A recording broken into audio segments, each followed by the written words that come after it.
Welcome to your post-daily news show for Friday, May the 27th. I am John Pollock. He is Wai Ting. We are going into the weekend, a packed weekend in professional wrestling, leading into Double or Nothing on Sunday night. Are you prepared, Wai? I'm prepared. I'm ready. I'm excited. It's a big weekend. Absolutely. And it's also the Monaco Grand Prix as well, so I'm very excited for that. I got a very full Sunday. That's right. Do you have any... Who's your favorite to win on Sunday? So they just did some free practicing, and Charles Leclerc did have the best time. But I mean, it's practice, so I don't know how much that necessarily means. I'm still betting on Max. All right. How about this? Over or under for Lewis Hamilton, 6th place. Will he achieve place? higher or lower than 6th place? Ooh, okay. I'm gonna say higher. I'm gonna say higher. Higher. Okay. So it could be a very good weekend for Lewis Hamilton. The rebuild has begun for Mercedes after last week. Maybe not. I don't know. It's a very interesting race. I mean, for new fans, I mean, it's very much, I would say maybe in terms of prestige, like maybe on the level of like a Madison Square Garden, this race. So I'm very excited. Yes. So that's happening Sunday morning, 9 a.m., I believe. Yeah, our time. Yeah. Yes, our time. All right. We have plenty of news to get into. If you want to check out all of the latest news happening, postwrestling.com, your go-to spot. And tonight we will be live at 10 Eastern for postwrestlingcafe.com members with Rewind, a SmackDown. Wai and I will be sharing our thoughts on SmackDown and Rampage. I will be going one-on-one with Time to try and tackle a 6:30 p.m. Rampage. This is our first 6:30 p.m. Eastern start time for Rampage, correct? We've done 7, we've done 5:30. I don't think we've had 6:30 before. We're going to see how this one works. Yeah, I don't think so. I don't think we've had that yet. I'm trying to pull it off. I think if the world's in alignment, this will not mess up, but we will find out. But let's get into it. The interesting note is WWE has taken Money in the Bank. And apparently it was not Money in the Bank that they would be holding an event at Allegiant Stadium on July the 2nd. Instead, they have moved it to the smaller MGM Grand Garden Arena. And what a massive move this is when they are refunding all the tickets and putting them all back on sale next week, with those that had previously purchased tickets getting access to a pre-sale. Of course, to do such a pre-sale, you require a password. That is probably going to spread beyond people who had tickets to the Allegiant Stadium show. And on 5 weeks' notice, they are pretty much like scrapping the Allegiant Stadium card and starting from scratch, putting tickets on sale. And on top of that, Wai showed the original artwork and promotional material for Money in the Bank, a stark difference to the updated one. On the original, you see Roman Reigns, Brock Lesnar, Ronda Rousey, Charlotte Flair, even Bobby Lashley and Becky Lynch, none of which are reflected on the new promotional material. Sasha Banks, let's not forget as well in the background. Yes, right yes. Sasha Banks, stunningly, yes, not in the new poster either. So, yes, she is off. And, I mean, I would not say that means 100% those names are not going to be in some form or fashion on this show. It could be just up in the air. But I think very notable when you're taking several of your major stars and they are not featured here on the new promotional material. Yeah, at the very least, maybe a TBA as far as some of those names. Certainly an interesting move. Of course, we've already had the promotion for this event with Cody walking around Allegiant Stadium talking about how big of a deal They got to it is. scrap the commercial. Yeah, it's not like you can just do a dubbed version to say like he's literally inside of the stadium. Like you have to scrap that whole commercial. I mean, it's probably not an inexpensive day of production shooting that. That is right. Yeah, much of the draw was the fact that this was going to be in a stadium, one of several stadium shows, as part of Nick Khan's new strategy, or at least a desire of wanting to do more stadium shows this year. So a move like this coming this late into the game, unfortunate for all the people who are already planned their weekends and already maybe some people maybe got front row seats and all of a sudden now have to give those up and have to line up in queue again to try to buy these tickets again. Which Just is a bit of probably a- not an insignificant amount when you're talking about Travelers Way. This was promoted around, this is 4th of July weekend. We're going to have so many people in Las Vegas. That was the whole strategy of running this weekend. And after, I would say, a very successful SummerSlam last year, at Allegiant Stadium that I am sure 5 weeks out, oh, sorry, we are now going to move this over.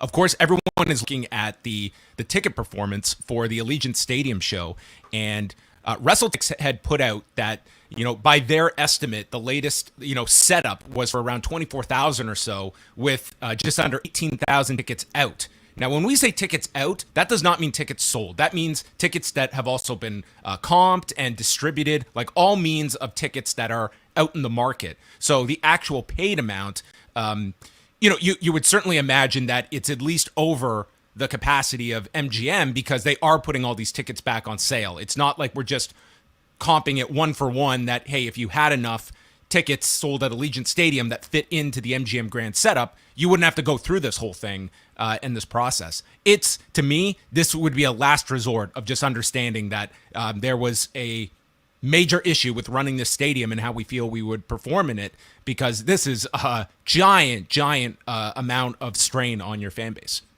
Absolutely, yeah.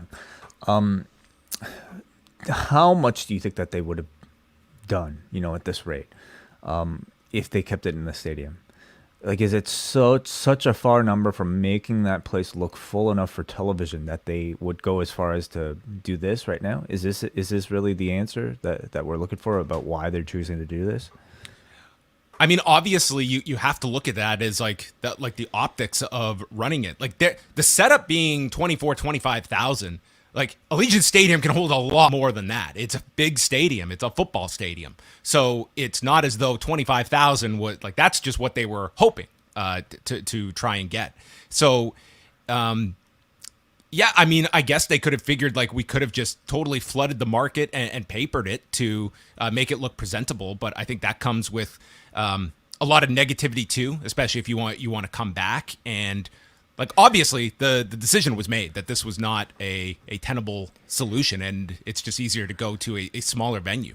And do you believe that, this has to do with maybe the name value of a Money in the Bank versus a SummerSlam? Is it the fact that we don't exactly know what the card is yet at the moment? Is there an explanation for why these ticket sales might be a bit softer? I guess you have to look at all of those factors. You don't have a match to promote. Obviously, Money in the Bank did not, on a grand scale, feel like a big stadium event like SummerSlam did last summer. And you also that was the immediate return to live events. So you probably had a hungry fan base that was excited to go to wrestling. That probably, it's much more in the norm now to be able to attend live events. Do you put any of this on the fact that they are running the same night as the UFC? I didn't see that as being a big issue, being the same night. It's not like... to me, it's not a Conor McGregor card that I think would siphon off more of your wrestling audience that is in Las Vegas for that weekend. But all of those are factors. And just for comparison purposes, the MGM Grand Garden Arena, when AEW sold it out, they put about 12,000 people into that arena. So that's with a comparable wrestling setup, depending on the different production setup for WWE. But that's kind of the number you're probably shooting for at the MGM Grand Garden Arena. So a major downscale from Allegiant Stadium. And we don't know anything as yet about maybe average ticket price in an MGM Grand versus Allegiant Stadium? I have not seen any ticket prices yet for what they've restructured. I have seen just the dates. Like, next week, they're doing the pre-sale for all the people that had bought tickets previously is Wednesday. And then there's a bunch of pre-sales on the Thursday, and the public on sale is Friday. So, I mean, in theory, if you have spent your money to plan a trip for this event, I think you would be, maybe not, but I would say begrudgingly, you're probably getting back in line and trying to get tickets to this event because that was the center of your destination. And hopefully you're checking your email, because if you happen to be one of those people, or if this somehow went to your spam folder, you think you have tickets to the show and you end up not having it, that would kind of suck. Yeah, and as well, like, it will be very interesting to see what the lineup is on this show. Like, what is the talent situation for this now arena-based event instead of a stadium level one? And if this gives any pause for WWE when it comes to their stadium plans, which seem to be growing. And, it's not a case of like selling out is not the determining factor of a success, but can we sell enough tickets that it number one, is a profitable venture for us, and number two, that we are happy with the optics of how it looks like. If you can make money off of 20,000 people in a 60,000 seat stadium, great. But is there also the perception of a third or even half of a stadium empty that we're running at, that this makes more sense inside of an arena where, I'm fairly confident they will put 12,000 in for Money in the Bank at MGM. Mm-hmm. Across the street from UFC that night at T-Mobile Arena.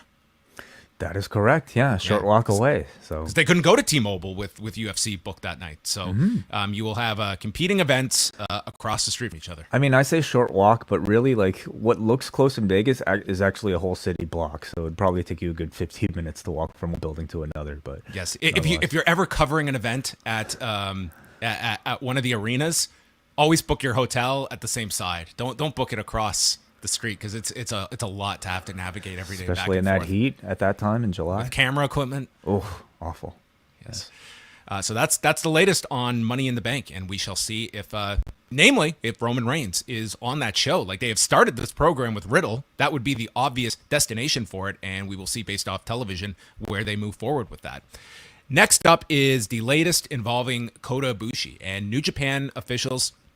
Takaki Kadani, the founder and president of Bushiroad, and New Japan president Takami Obari spoke to the media on Friday, holding a press conference. And I'm just going to read the English translation that New Japan has placed on its website. And this is Obari commenting to the media and public that was in attendance. He says, "Today, on behalf of New Japan Pro Wrestling, I would like to address recent claims made by Kota Ibushi. Starting on May the 10th, Kota Ibushi began releasing statements critical of certain members of New Japan staff on Twitter. Firstly, I would like to deeply apologize for the concern these comments caused amongst fans and personnel. The statements posted on Twitter included screenshots of a text conversation with a member of staff who they do not identify as Kikuchi, but just refer to him as official, that included a threat that Ibushi's contract would be terminated. On investigation, we ascertained from the individual concerned that these screenshots were indeed genuine. I would like to take a moment to explain the series of events that led up to the aforementioned post to the extent of our current understanding. Kota Ibushi is a wrestler exclusively contracted to New Japan Pro Wrestling. As such, it is understood that in order to devote full attention to New Japan matches and associated events, he is required to inform and receive express permission from New Japan before outside appearances. On March 4th, in breach of the terms of his contract, Mr. Ibushi made an appearance seconding wrestlers at a Just Tap Out event. The aforementioned official is responsible for contacting various wrestlers contracted to New Japan, but also has a long personal history with Mr. Ibushi that extends far before him becoming an exclusive contracted talent.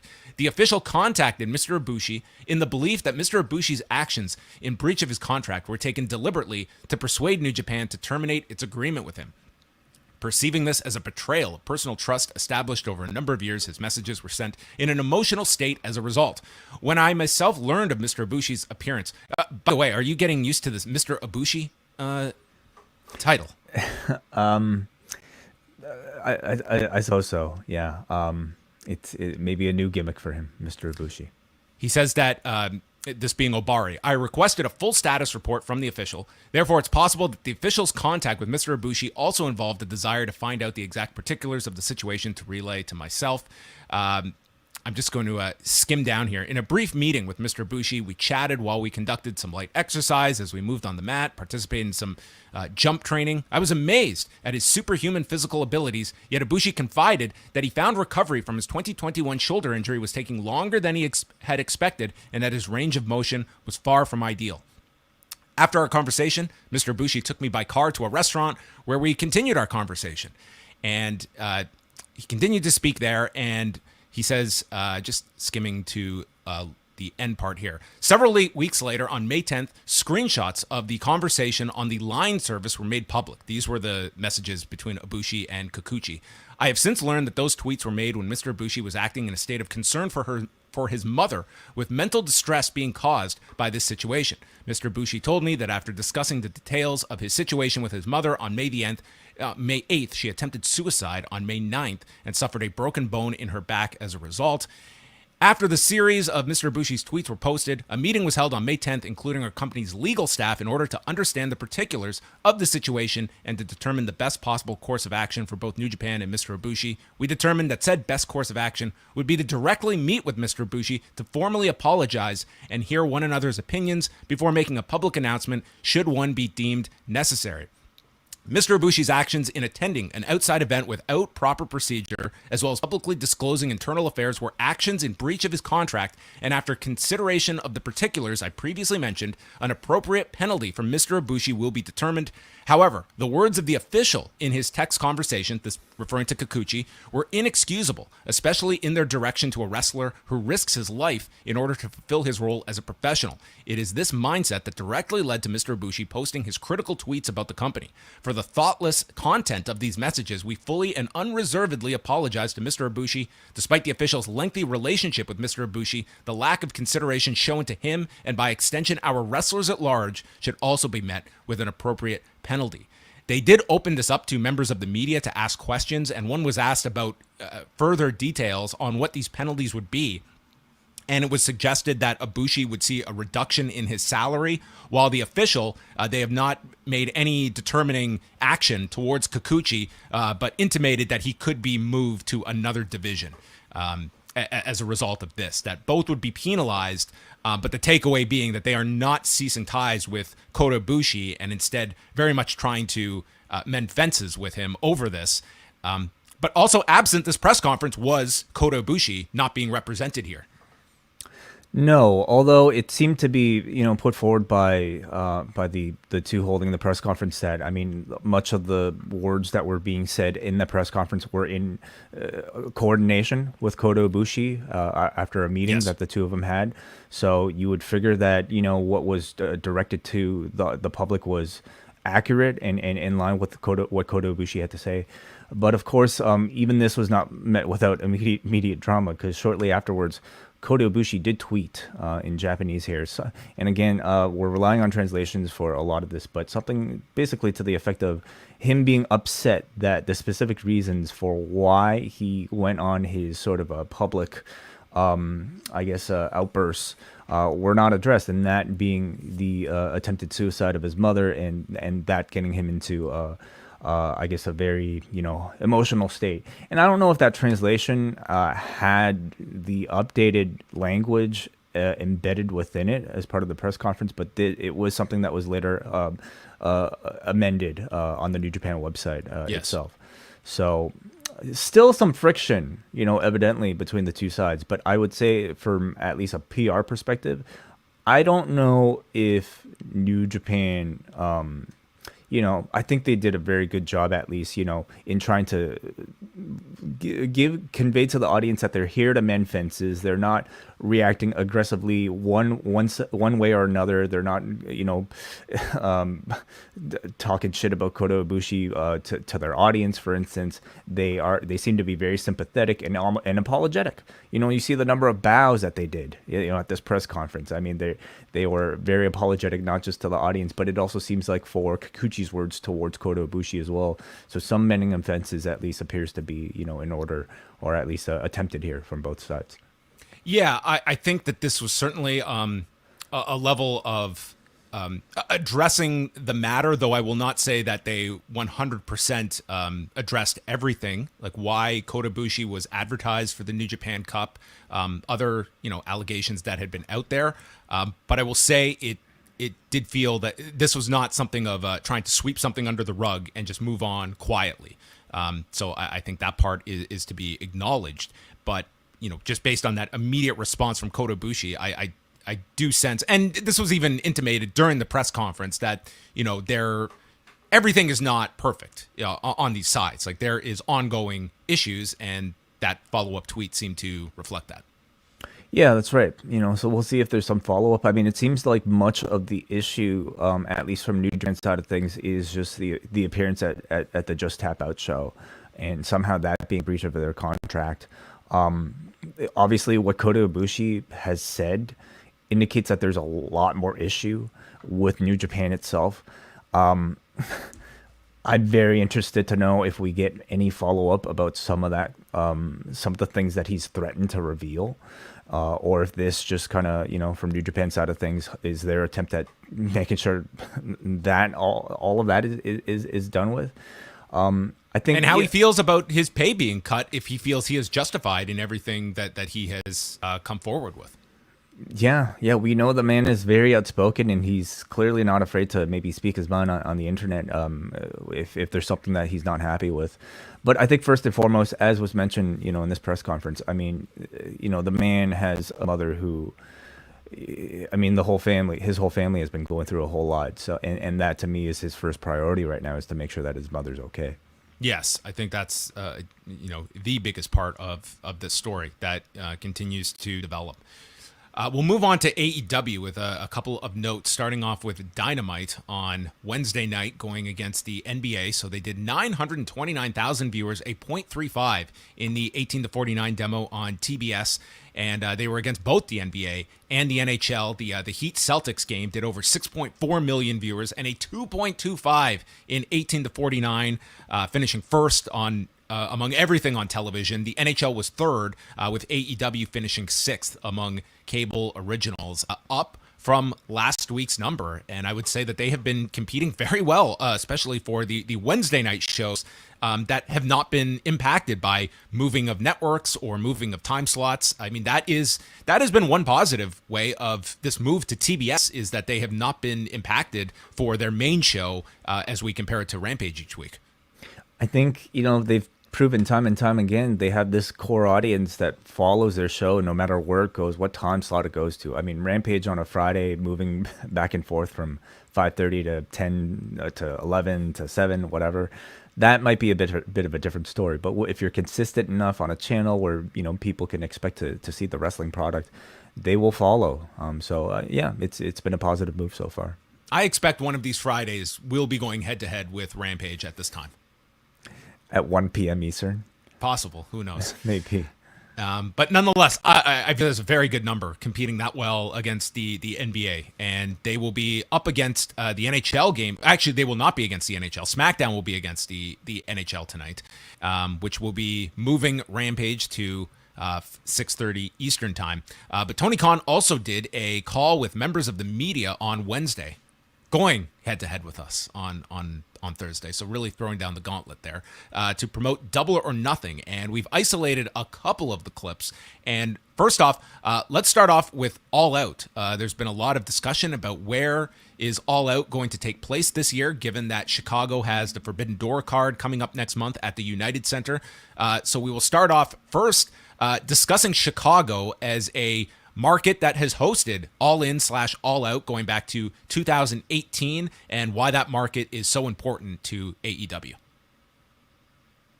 Chicago market. I was born in Illinois, and it's a home to me, and I think it's also a home to AEW and great wrestling and some of the best fans in the world.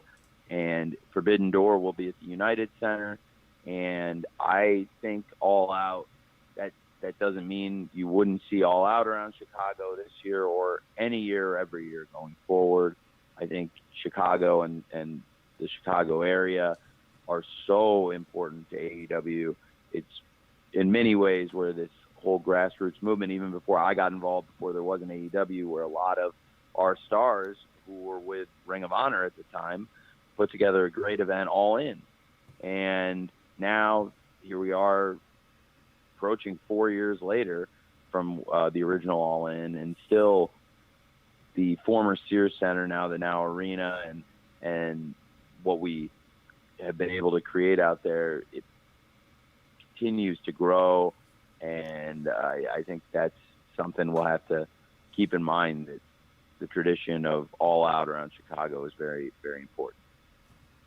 So here's the lesson for all buildings out there. If you want an event to stay, you put that plaque at the side of that building, and they'll be very, very loyal to you. That is certainly something. But listen, Tony Khan is someone that I think has very much learned from history, and one of the key errors that people look back on with Jim Crockett Promotions was how they had established the Greensboro Coliseum as the home for Starrcade. And then there was the year they did it between Greensboro and Atlanta, but that was the big show of the year at the Greensboro Coliseum. And then in 1987, they moved it to Chicago. And it was a big mistake for them. They made less money going to Chicago. They broke the tradition. And I think Tony is very, very aware of trying to create these traditions in different markets. At the same time, it's a market that they have run quite a lot at as well. But it is a destination spot. It's an easy city to get to for many adjoining states and people traveling. But nonetheless, that clip would certainly give you a pause of the idea of taking All Out of Chicago. He was hinting towards the opposite. Yeah. And it's another sort of, I guess, indication of just how much he perceives tradition to be important. I'm sure there are other factors too that we might not be considering. Like if you're looking to run somewhere in the Northeast or somewhere accessible to the Northeast, are there other places and venues that might be more cost prohibitive than maybe a Chicago? Certainly running in Canada poses its own issues that we may not be aware of, immediately yet. Anytime you're going to a different country, that's adding, like just more logistical problems when you're leaving the country versus something that, listen, it's not like you may see, when they've returned for some TV in Chicago, like you've seen little dips, but for a big event like All Out, it's going to perform well in Chicago. It's not like the demand is not there. But Wai mentions Canada, and that's obviously a place that AEW wants to go to. And he was asked about the timeline of when they would be looking to go north of the border. To Canada, we're expanding right now. We've been back on tour for less than a year. We were shut down for about a year and a half through the pandemic, where their live event touring was shut down, and now we're back and we're servicing markets in the United States that we'd originally planned to go to back in 2020. And so Canada's been on our list for a long time, and it's something we're definitely going to do in the near future. And I don't have the exact date yet, but I'm really looking forward to bringing AEW to Canada. Okay. I mean, it sounds like it's something, as we've known, I think it's something that they're considering, but they don't have anything to announce yet. And I think this moves away maybe from some of the, suspicion or at least, discussion that All Out will be an immediate show that they might be bringing up here. Maybe it won't be that. Maybe it'll be another, maybe it'll be a Dynamite. Maybe it'll be something else.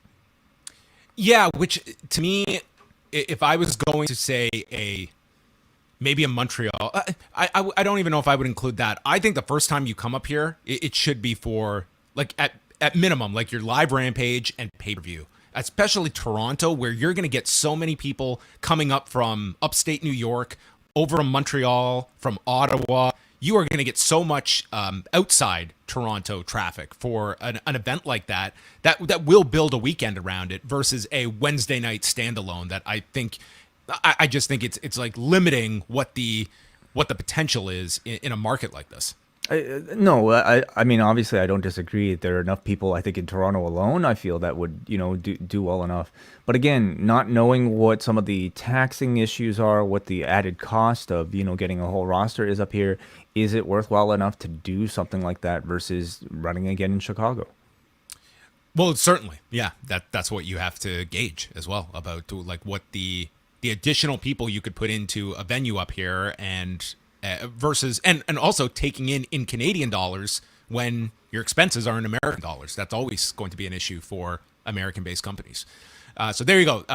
The rest of the conference call, he was asked quite a lot of interesting questions on this show as it pertains to CM Punk and positioning him in the main event for this show. The fact that they have reached their first $1 million gate for Double or Nothing this coming Sunday, and also speaking about Ring of Honor. We won't play the whole clip here, but Brandon Thurston did ask him about Ring of Honor and the question of why Tony Khan purchased it himself versus it being an AEW acquisition. And he just said it really was presented by Tony, that it was offered to him there on the spot, and he wanted to avoid a lot of the the approval process or whatever process he had to go through, and the price and opportunity was right, and he wants the brand to stand on its own. And also added that the Super Card of Honor show did about 20 times higher than recent ROH shows, calling it their biggest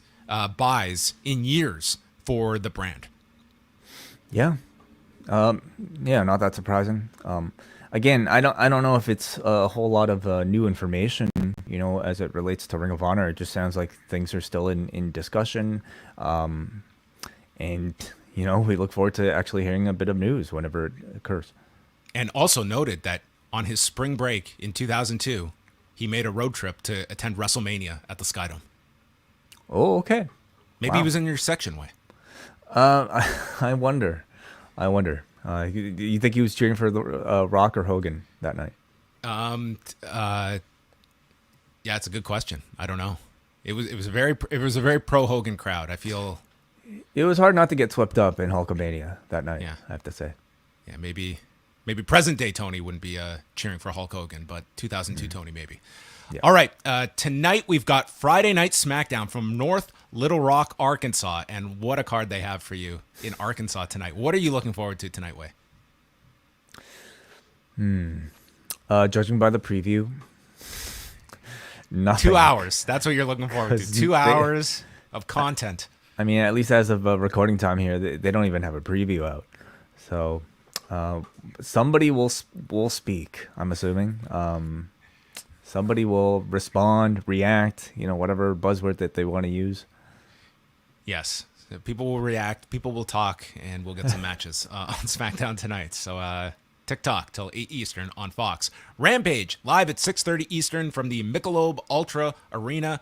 We have in the presumed main event, the Owen Hart Cup match between Chris Statlander and Ruby Soho. The winner goes to the finals to take on Dr. Britt Baker. The Young Bucks will be in action against to be determined. I'm sure whatever team is facing them, I'm sure it'll be an interesting match. Like whether they go with like an outside team or, whoever it is, I'm sure it'll be, wow, that's a cool pairing. Whoever they do choose. It's possible, or it could just be, Bear Country or something like that. It just could very well be a showcase match if they're not advertising it. Scorpio Sky will receive a new TNT title from, I guess, Tony Khan's office of endless titles that he has in storage. And then Matt Sydal versus Bryan Danielson, featuring William Regal on commentary as well. Very excited for that one. I mean, two guys who probably haven't met each other. Actually, I wonder if they wrestled in the WWE, but two guys whose careers have actually kind of followed each other from company to company. So I look forward to that one a lot. The final note I want to throw at you, Way, is that on today's Talk is Jericho, he had the whole Jericho Appreciation Society to talk about the formation of the group and, more importantly, how they came up with the names for the former 2.0. And Matt Lee, now Matt Menard, had the list of alternate names that he proposed before they reached Daddy Magic Matt Menard. So do you want to hear some of these? I would love to. Sounds okay, great. These were all pitched by one Matt Lee. Summertime Matt Lee. The Hot Property Matt Lee. 99 Degrees Matt Lee. The Finest Cut. Prime Rib Matt Lee. Fine Wine Matt Lee. Hot to the Touch Matt Lee. The Genuine Article. $7 a gallon Matt Lee. Hunk of Meat Matt Lee. And the best one, the Mississippi Mud Pie Matt Lee. Wow. I guess I'm just amazed that Daddy Magic ended up being the one that he chose. Yes, he gives the whole origin of it, as does Ange Parker, of how they arrived at Cool Hand Ange. Cool. Amazing. I love it. To one of the great introductions, I would say, of two sports entertainers. We have a couple super chats here, John, if you want to get to them before we get out of here. Let's hear from, as Wai Ting, Summertime Wai Ting will read the super chats. Sajizzle sends in a super chat and wants to know, was it wild not to ask TK about Kota Ibushi's New Japan Pro Wrestling allegations in the media call yesterday? Sure. I mean, I don't think you would have gotten anything out of Tony Khan, but certainly it was a question that you could have asked about, when you have this Forbidden Door show coming up and if plans have been altered. But I don't think you are getting any kind of response from Tony Khan. It seems like an issue relatively far removed from Tony Khan's jurisdiction. I mean, we're talking about that at this point. New Japan themselves trying to get a handle of this situation. If I was to bet on it, I would not expect Kota Ibushi as a part of that show. Right now, we don't know. I mean, he's not even healthy. I don't think there's any possible chance of him being around at all next month. Not at all. So I mean, I would say it's largely like not a question that I think the media considered relevant to Tony Khan, at least at this time. Let's go to Parker, who sends $5. Thank you very much for the support. He says, John, I just saw your John Pollock meets the WWE Universe video. Will you recreate that with AEW fans when they come to Toronto? No, I will not. That was a one-time thing done years and years and years ago. I wonder how old those kids are in that video. They might be AEW fans at this point. And, they could be. Maybe that kid I gave the Observer to grew up and now, who knows? Changed his life. Maybe he's working on Dark now. Who knows? Maybe. Yeah, probably set the debut in the NXT Breakout Tournament coming up. That's right. All right. So there you go. Thanks for the super chats, folks. We're back tonight, 10 Eastern.